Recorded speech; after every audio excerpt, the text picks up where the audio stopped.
This video is brought to you by Hit Point Press and their Riffin Humblewood plushie, on sale now. Hello and welcome to the Gallant Goblin. Today we have another item from our vault as voted on by our Patreon backers. This is the Dungeons & Dragons Icons, the Legend of Drizzt scenario pack for the D&D miniatures game. If you want to say in what we review, come join our Patreon family at patreon.com/thegallantgoblin.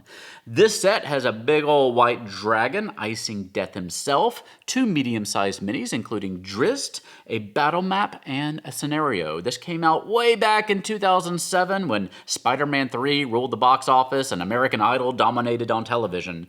And I was living near Osaka, Japan, having never played a D&D game in my life. But let's open up this set and see how it holds up. But before we jump in, I wanted to let you know that we've launched a preview page for our plushie Kobold Kickstarter. We're starting off with our Red Kobold Sorcerer plushie here, but with enough support, we can make all the kobolds in our Rainbow Kobold design.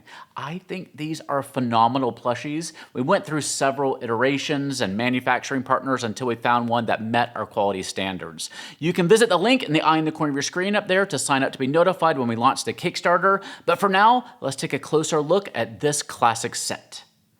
Let's start with our regular minis first. This is Wulfgar, a barbarian hero of Icewind Dale and one of the companions of the Hall along with Drizzt. He's appeared in a ton of D&D novels and video games, including Baldur's Gate 2, Neverwinter, and Dark Alliance. As you can imagine, his history is longer than most D&D characters, so I hesitate to tell you much more about him lest I spoil the novels for you. He's a member of the Reged barbarian tribe of the Elk, which appears in Rime of the Frost Maiden, among other games, though he himself does not have a 5e stat block at the moment. And here's our mini of Drizzt de Worden, male Drow ranger. Unlike most Drow, Drizzt left the Underdark, and along with it the evil ways of his Drow brethren. Over the course of many novels, comic books, video games, off-Broadway musicals, Saturday morning cartoons, and action figure reenactments, Drizzt became a legendary hero in the North alongside his stalwart adventuring party.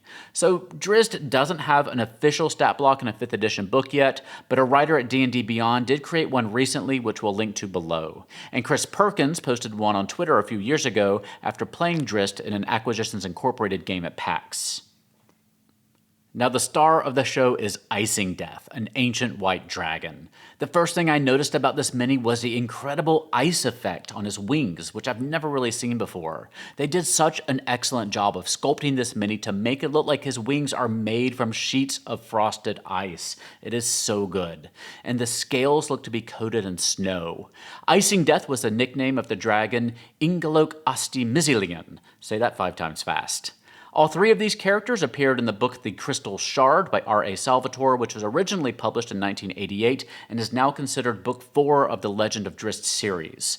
You can also use this mini as Cryovane or Eisendrag, a pair of adult white dragons who appeared in Storm King's Thunder, or as Old White Death, Arathator in Rise of Tiamat, or as Arvayacharis from Rise of the Frost Maiden and Storm King's Thunder. The Icingdeath mini has a 4-inch square base, which fits the ancient white dragon stat block. But over the years, dragon minis have certainly varied in size, so I wouldn't feel too beholden to the size of the base as given in the stat block. If you have a cool mini like this that's hard to come by, just use it whenever you have the chance. I really can't state enough how much the design of this mini delights me. Compared to your standard TTRPG dragon, he is so unique and interesting in his design. If you can bring him out in your games and combine him with a nice frozen map like the one we're going to look at in a moment, or even better, the Dwarven Forge cavern set painted up in their ice color scheme, it'll really make the encounter come to life. And turn that thermostat way down when you play too. I'll post a link in the video description down below about how to paint your Dwarven Forge in that icy color palette. The set also comes with cards detailing the stats of the various characters for the now defunct D&D miniatures game, as well as a booklet giving you a scenario to play. Now, this is considered an expansion set to the miniatures game, and it's not playable all by itself. You do need a copy of the D&D miniatures game starter set, which is still available out there at a pretty hefty price tag, as you'd imagine. And you also get a nice, large, double-sided paper map.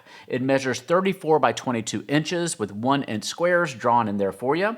One side features Evermelt, an area considered sacred by the inhabiting barbarian tribes. At the base of a glacier was a naturally fed hot spring that provided a rare oasis for anyone caught in the northern winter, for it was the only place with reliable liquid drinking water and survivable temperatures.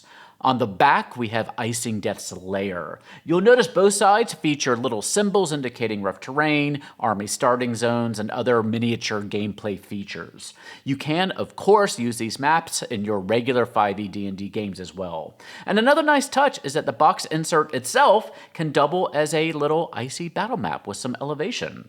And, plug incoming, an icy encounter like this is also a great time to make use of your snowy owlbear mini from WizKids' Rime of the Frostmaiden set. And don't forget that we have a whole guide called Fight Your Minis about getting the most out of your snowy owlbear mini with encounters, NPCs, magic items, new stat blocks, and more. You can find it on dmsguild.com using the link in the doohickey down below.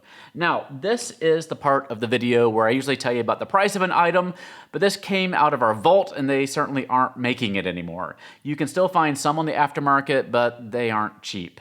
Let me know what you think of it in the comment section down below, and if you have suggestions for other older sets that we should review, please let me know. And many thanks to our Patreon backers for making this review possible. Come join our Patreon family and help choose our next review at patreon.com/thegallantgoblin. Now let's talk about plushies for a moment. I told you about our red kobold plushie over here launching on Kickstarter soon. Go sign up to be notified when we launch. The more folks who come sign up, the more kobolds we can make. But let me tell you about this little fella here. This is Riffin the Ash-Knight from Humblewood by Hit Point Press. If you've been with us for a while, you may know about Humblewood, the fantastic setting and campaign guide by Hit Point Press that allows you to play as various bird folks, like this fella here, and other animals in an entirely new setting. Well, Riffin here calls up on your aid to save the residents of the Humblewood from the encroaching magical fires from the nearby scorched grove. Riffin, the adorable plushie here, is available now, and for a limited time you can save $10 by bundling this squishable friend with either the Humblewood book or box set. You can see our full review of Humblewood in the video up there in the eye. I've been GMing a Humblewood campaign for more than a year now, and I can assure you that it is a fantastic setting and campaign. It's extremely open-ended with some pretty morally complex choices for your player characters to make. Go check it all out today at humblewood.com/plush. And thank you for watching today. Don't forget that you can come join our Patreon family to vote on vault videos like the ones here that you'd like to see. If you enjoyed this video, please click the thumbs up button down there to help other people find us, and subscribe to the channel so you don't miss anything. You can also click the little bell icon down there to be notified when we launch new videos, as sometimes we'll have a surprise unboxing at 6 p.m. in the afternoon and you wouldn't want to miss it. So come join us also on Twitter, Facebook, and Instagram. For now though, please stay safe, have fun, love each other, and I'll see you next time at the Gallant Goblin.